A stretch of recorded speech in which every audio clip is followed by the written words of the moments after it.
For the ball throw, if you are able to crush the deadlift, if you're able to get 340 for 3 in the deadlift, you have the raw materials to be able to crush the ball throw. It really just comes down to A, building power, and B, building the skill, getting the release point right, getting the kind of technique down.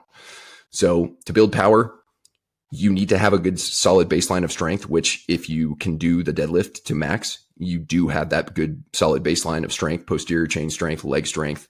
And so from there, you can start building power, box jumps, kettlebell swings, actual ball tosses. You don't necessarily have to do the exact ball throw, but you could do ball tosses for height. You could do overhead ball tosses like squat tosses. You can do even upper body stuff, scoop tosses, just like the ball throw. You can do those forward. You can do those exactly like the ball throw. I wouldn't just go and practice the ball throw nonstop, because the way most people do that is they turn it into a conditioning session. So they'll throw the ball, jog down and grab it, throw the ball, jog down and grab it. Every time they throw it, because they're building fatigue, because they're making it more cardio by not resting long enough, their throw is getting shorter and shorter. So you're basically just practicing throwing the ball shorter and shorter, which is not the goal. Power work should be low reps, 1 to 5, long rest periods, 2 to 3, maybe even 4 minutes in between each set. So if you're doing sets of 3 box jumps, you do your 3, then you rest for 2 minutes or 3 minutes, even better. Even though you're not going to feel like you're ready, you need to rest a certain period of time in between power movements to completely replenish your ATP stores, because max effort power work is fueled by the ATP PC energy system. And that just needs, no matter how fit you are, it just needs a certain amount of time to recover, even if you don't feel like you're still tired after you do it. So make sure you're resting really long periods of time.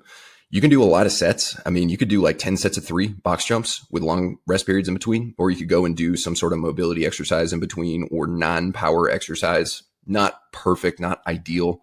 Ideally, you just rest. But I mean, that session would take 30 minutes to do 10 sets of 3 if you're resting 3 minutes in between each one, which I understand is a little bit unreasonable. So I like to do jumps either in between ramp up sets for my main lifts, or in between main sets for my main lifts, or as part of a warm up.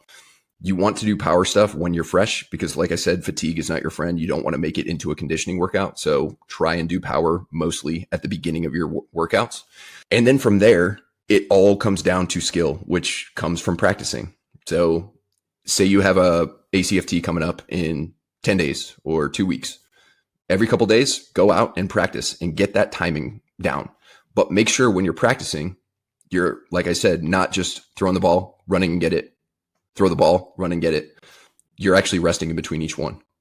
If you're able to do like 5 throws every other day leading into that ACFT, and you're resting long enough in between each one so that each throw is like max effort and each throw is going about the same distance, if not longer, throw by throw as you get warmed up, you're going to be good to go. You're going to get that timing down. And from there, it's just showing up on test day and having that muscle memory, that release point. Because if you let it go too late, it's going to go pretty far and powerfully, but it's going to not make it long enough because it's still in your hands and it's going to go down towards the ground. If you let it go too early, it's going to go super high. And even if you had the required power, you're letting it go too early. So it's just going to be a pop up, almost like think of, instead of hitting a home run, it's a pop out to the shortstop because you got under the ball. Same thing with the throw.